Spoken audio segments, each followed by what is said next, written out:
So hello and welcome, and thanks for joining me today.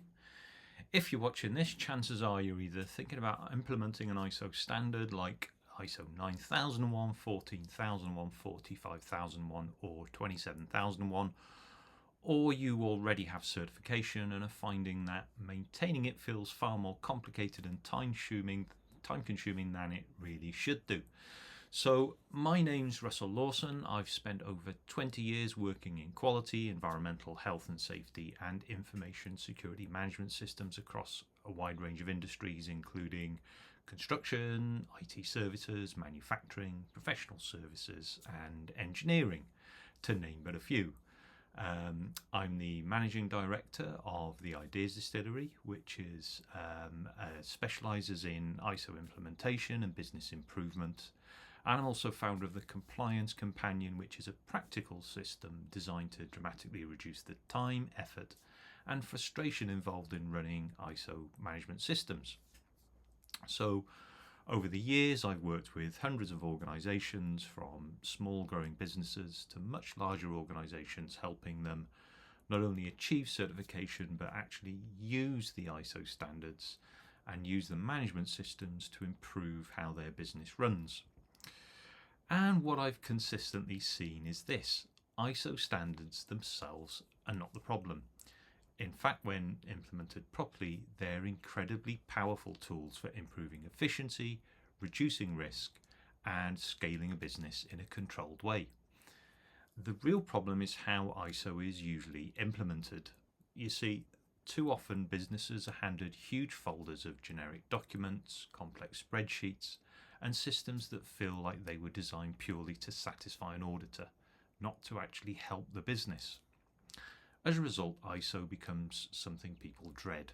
It becomes a paperwork exercise. It becomes something that only gets looked at just before an audit. And instead of making life easier, it actually adds stress, confusion, and unnecessary costs. So in today's webinar, I'm going to show you why so many businesses struggle with ISO even after achieving certification, the most common mistakes I see that waste time and money, a simple practical way of ISO management systems and how they should be structured, and how smart UK businesses are now simplifying ISO while still fully meeting the standard requirements. So by the end, you should have a very clear understanding of how ISO can be made straightforward, efficient, and genuinely valuable to your organisation, whether you're just starting out or already certified. So let's start by looking at the real issues businesses face when trying to implement and maintain ISO standards.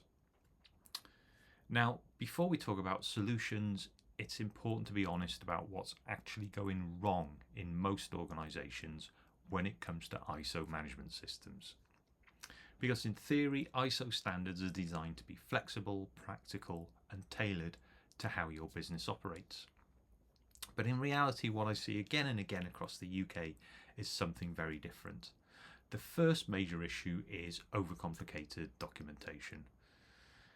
Many businesses are given huge sets of generic procedures, policies, forms and registers, often hundreds of pages long, that aren't really specific to how they work day to day. People don't understand them, which means they don't use them. They're usually copied and pasted from templates that were never properly tailored. And because of that, staff see ISO as something separate from their real job. It becomes that folder on the server rather than something that supports operations. The second big problem is audit panic. Now, I'm sure many of you will recognize this. For months, sometimes even a year, the management system barely gets touched. Then suddenly, an audit date appears in the diary. And then what happens? There's a mad rush to update documents. Logs are filled in retrospectively, people scramble to find evidence, meetings are held purely to tick boxes. ISO becomes a stressful, last-minute exercise rather than a living system. This isn't how ISO is intended to work, and it's incredibly inefficient. The third issue is lack of ownership across the business. Very often, ISO ends up sitting with one person. Sometimes it's a quality manager, sometimes it's an office manager, Sometimes it's a director doing it on top of everything else that they're doing. But the wider team doesn't really engage with it. Processes aren't embedded, risks aren't actively reviewed, improvements aren't driven from data, so the system just becomes very fragile. If that one person leaves, then the whole ISO setup just completely falls apart. And the fourth common problem is wasted spend on consultants. Now, I say this as someone who runs a consultancy, so I'm not anti-consultant. But what I see too often is businesses paying large sums for someone to come in, write a load of documents, get them through certification, and then disappear. Once the consultant's gone, the business is left with a system they don't really understand and can't really easily maintain. So every year, they either struggle alone or pay again for more support. ISO becomes a constant cost rather than an investment. And another big issue is treating ISO as a tick box exercise. Some organisations focus purely on what do we need to show the auditor, instead of asking, how can this process actually improve how we work? How can this risk register help prevent real problems? How can objectives genuinely drive performance? When ISO is treated as a compliance exercise only, it loses its real value. And finally, there's a lack of integration into day-to-day business tools. Many companies still run ISO through disconnected Word documents and Excel spreadsheets. Risk registers in one place, training records in another, audit reports somewhere else, manager review minutes in folders no one looks at. Nothing flows together. Nothing gives a clear picture of performance. So it becomes hard work to manage and even harder to improve. Now, when you step back and look at all this, it's no surprise so many businesses feel that ISO is bureaucratic, time-consuming and stressful. But here's the key point I want to make. None of these problems are caused by the ISO standards themselves. They're caused by poor implementation. They're caused by systems being built around paperwork rather than around how businesses actually operate. When ISO is structured properly, it should save time, not waste it, reduce risk, not create stress, improve performance, not slow things down, and give you real visibility of how your business is doing. Once you understand this, a lot of the confusion around ISO suddenly disappears. Now that we've talked about the common problems, let's step back and look at how ISO management systems are actually meant to work. So when you strip away all the jargon and complicated documentation, ISO standards are built around a very simple concept. They're designed to help you understand how your business operates, control the key risks, measure performance, and continually improve. So at its core, every ISO standard follows the same basic structure. First, you define your processes. In simple terms, this means understanding what your business actually does. How do you win work? How do you deliver your product or service? How do you manage your suppliers? How do you handle any complaints or issues? How do you train your staff? Instead of random documents, ISO wants you to clearly map out the main activities that make your business run. Once you understand your processes, the next step is identifying risks and opportunities. And this is where many businesses overcomplicate things. In reality, it's just about asking practical questions like, what could go wrong in this process? Where could we fail to meet customer expectations? Where could we breach legal or regulatory requirements? Where could information be lost or compromised? And on the positive side, where could we improve efficiency? Where could we reduce costs? Where could we deliver a better service? These risks and opportunities then feed into how you control your operations, which brings us to the third part, controls. Controls are simply the measures you put in place to manage those risks. This could be procedures, training, checks, approvals, maintenance schedules, supplier reviews, IT security controls, or monitoring systems. For example, if a risk is poor workmanship, a control might be competency training and inspections. If a risk is data breaches, controls might include access permissions, backups, security policies. If a risk is environmental impacts, controls might include waste monitoring and recycling processes. Now, controls don't have to be complicated, they just need to be effective. The fourth part is objectives and performance monitoring.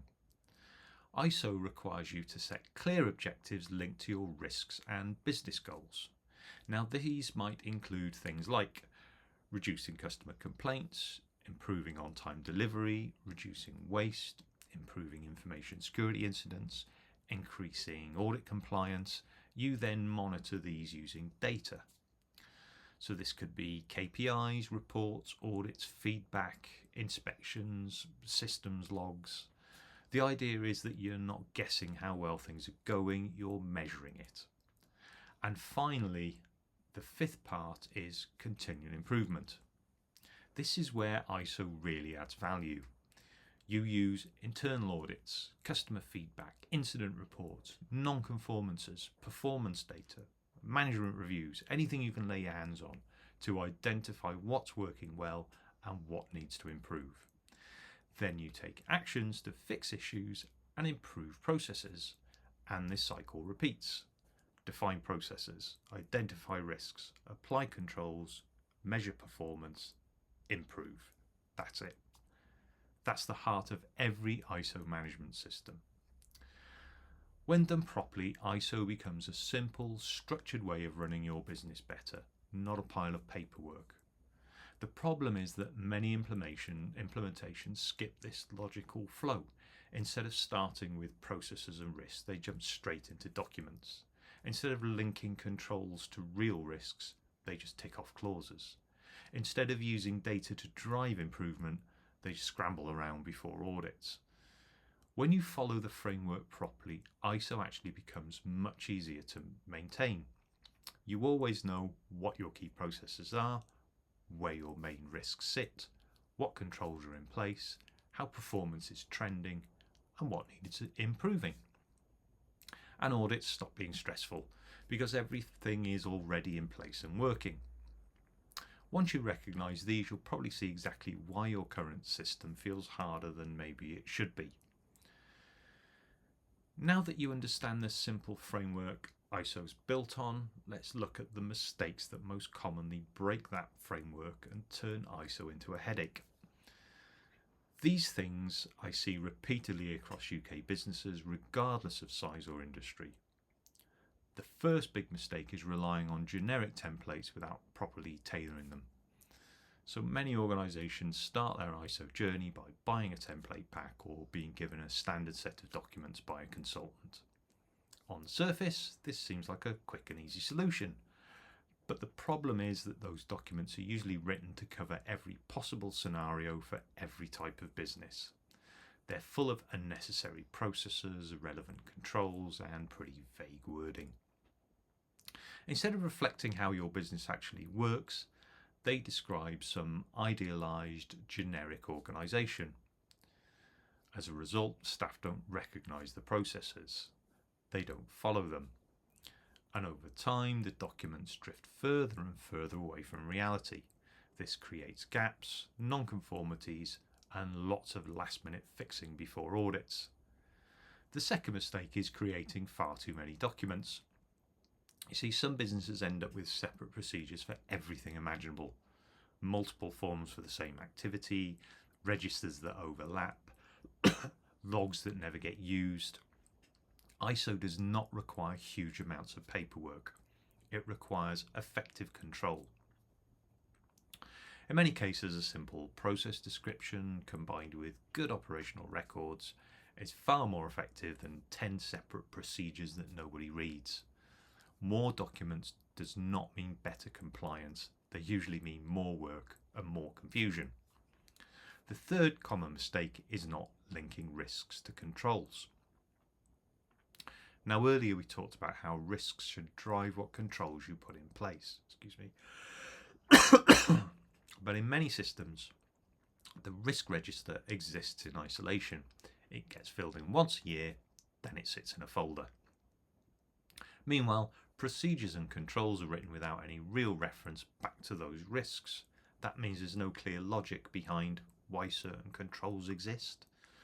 And during audits, it becomes difficult to demonstrate that risks are actually being managed effectively. When risks and controls are properly linked, everything makes sense. When they're not, the system just feels messy and artificial. Another major issue is poor use of data and monitoring. So many organisations collect information, but they don't really use it. They might record complaints, incidents, waste figures, audit findings, or KPIs. But those numbers just sit in spreadsheets. They're not analysed, they're not discussed, and they're not used to drive improvement. Now, ISO isn't about collecting data for the sake of it. It's about using data to make better decisions. So when data isn't used properly, management reviews become box-ticking meetings instead of powerful improvement tools. The fifth mistake is building systems purely to satisfy auditors. I often hear things like, what does the auditor want to see? Or how do we pass the audit? Instead of, how does this help our business run better? When ISO is designed around auditor expectations rather than operational reality, it becomes rigid and unnatural. People do things just because the system says so, not because it makes sense. Now, the irony is that auditors much prefer simple, effective, real-world systems. They don't want excessive paperwork. They want to see that processes are controlled, risks are managed, and improvement is happening. And the final common mistake is trying to manage everything manually. Using endless Word documents, Excel sheets, email chains, and shared folders, this makes version control very difficult. It makes tracking actions harder, it increases the risk of things being missed, and it makes audits far more painful than they need to be. Now, modern businesses operate digitally. ISO systems should too. When these mistakes add up, ISO becomes time-consuming, expensive, stressful, and completely disconnected from the real business. But the good news is that avoiding these mistakes isn't difficult once you understand the right approach. Now that we've covered what commonly goes wrong, let's talk about what actually works. Now, over the years, I've seen a clear shift in how the most successful businesses approach ISO. Instead of building huge document-heavy systems, they focus on simplicity, structure, and integration with how the business already operates. The first key principle of a smarter ISO system is process-led design. Now, rather than starting with documents, these organisations start by mapping their core business processes. They look at things like sales and inquiries, service delivery or production, supplier management, training and competence, customer feedback and complaints, and maintenance and infrastructure. Now, once those processes are clearly defined, everything else flows naturally. Risks are identified against each process. Controls are built directly into how those processes operate, and monitoring is linked to real performance data. This means that ISO becomes a part of daily work, not an extra layer on top. The second principle is streamlined documentation. Smarter systems only include documents that actually add value. So instead of multiple overlapping procedures, they often use simple process maps, clear work instructions where needed, integrated registers and logs, short focus policies. Everything is written in plain language and tailored to the organisation. The result is that staff actually understand the system and they use it. The third principle is linking everything together. In effective ISO systems, nothing sits in isolation. Risks link directly to controls, and controls link to procedures and records. Audits link to corrective actions, actions link to management review, objectives link to performance data. This creates a clear line of sight across the entire management system. So when an auditor asks why a control exists, you can point straight back to the risk. When management asks how performance is improving, you can show data and actions. Now, the fourth principle is digital management. More and more businesses are moving away from scattered spreadsheets and folders. Instead, they use centralized systems or structured templates that track risks, record audits, log non-conformities, monitor objectives, and store evidence. This doesn't have to be expensive software. Often it's well-designed templates or simple systems that connect everything logically. But the key is having one structured place where the management system lives. And the fifth principle is continual improvement built into routine operations. Now, rather than waiting for audits to identify issues, smarter businesses use regular performance reviews or ongoing feedback or routine checks or trend analysis or just small improvement actions throughout the year. This means problems are dealt with early, they're not allowed to build up. And audits become confirmations of good practice, not firefighting exercises.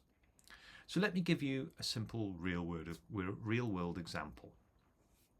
Now, I work with a growing construction services company that originally had over 120 separate ISO documents. Surprise, surprise, staff didn't engage with them. Audits were stressful, and the system took huge amounts of admin time. So we designed the system around their actual processes. We reduced the documentation down to around 35 core controlled documents. We linked risks directly to operational controls. We introduced simple digital logs for audits, actions, and performance tracking. And within just 3 or 4 months, audit prep time dropped by over 60%. Staff engagement improved significantly, and management finally had a clear visibility of what their risks and performance actually were. Another example was an IT services firm that we found struggling with ISO 27001. Now, they had a complex system of security policies but little real operational control. So we focused on practical access management, simple risk-based controls, clear incident logging, and integrated audits. Not only did they pass their audit comfortably, but they also reduced security incidents and improved their client confidence dramatically. In both cases, the key wasn't more paperwork. It was smarter structure, simpler systems, and better integration. And this approach works well across 9001, 14001, 45001, and 27001. These standards obviously cover different topics, but the underlying framework is the same. When ISO is implemented like this, businesses experience less admin, less stress, better audits, clear performance insight, and real improvement. Which brings us to the next part of this webinar. If this smarter approach makes sense, the natural question becomes, how do you actually build and maintain a system like this without spending a fortune on consultants or drowning in admin? So the practical solution many businesses are now using, I'll come to in a second. Now that we've seen what a smarter ISO system looks like in practice, I want to talk about how businesses are actually achieving this without massive consultant fees or endless admin. So over the years, as I worked across hundreds of organizations and ran both an ISO consultancy and was an ISO auditor, I started to notice a pattern. Most businesses didn't struggle because they didn't care about compliance. They struggled because they didn't have a clear practical structure to build their management system around. They were either given generic documents that didn't fit their business, or they were left trying to piece everything together themselves using spreadsheets and templates that didn't connect. So I set out to create a system that took everything I'd learned from real-world ISO implementation and built it into a practical, easy-to-use framework. That's how the Compliance Companion was created. So the Compliance Companion isn't just a random set of templates, it's a complete structured management system designed around the actual ISO framework we talked about earlier. It guides businesses step by step through defining processes clearly, identifying risks and opportunities properly, applying practical controls linked directly to those risks, monitoring performance through integrated logs and registers, managing audits, non-conformities and improvement actions in one place, and preparing easily for management reviews and certification audits. Everything is designed to be simple, tailored and interconnected. So instead of hundreds of generic documents, you get a streamlined system built specifically around how your business operates. And importantly, it's built to meet the requirements of multiple ISO standards. So whether you're working towards 9001, 14001, 45001 or 27001 or a combination, the same structured approach applies. So alongside the compliance companion, many businesses also choose to work with us through the Ideas Distillery for specific targeted support. So rather than traditional consultancy where someone writes everything for you and disappears, my focus is on helping you tailor the system for your operations, coaching your team so they understand and own the system, embedding continuing improvement into your daily work, and ensuring long-term compliance and performance. This combined approach means businesses don't just get certified, they build systems that they can actually run confidently year after year. And the results speak for themselves. So businesses, to me, report significant reductions in admin time, smoother, stress-free audits, better visibility of risks and performance, improved staff engagement, and real operational improvements. For many, ISO stops being a burden and starts becoming a genuine business tool. So whether you're a small business just starting your ISO journey or a growing organisation struggling to maintain multiple standards, this approach scales with you. Which brings us to the final part of today's webinar. So if you're thinking, this makes sense, but how do I apply this to my business specifically? Then I'd like to explain the next steps you can take. So now that you've seen how ISO management systems are meant to work, why so many businesses struggle with them, and how a smarter, simpler approach can transform ISO from a burden into a powerful business tool, the question becomes, what should you do next? So if you're serious about either implementing ISO for the first time, improving a system you already have, or making ISO far easier to manage in the long term, the most effective next step is to look at your own organisation specifically. Every business is different, and your processes are different, and your risks are different, and your objectives are different. And that's why generic templates and one-size-fits-all templates rarely work well. So now you've seen how ISO management systems are meant to work, why so many businesses struggle with them, and how a smarter, simpler approach can make ISO far easier to manage, the next step is to understand exactly where your organisation currently stands.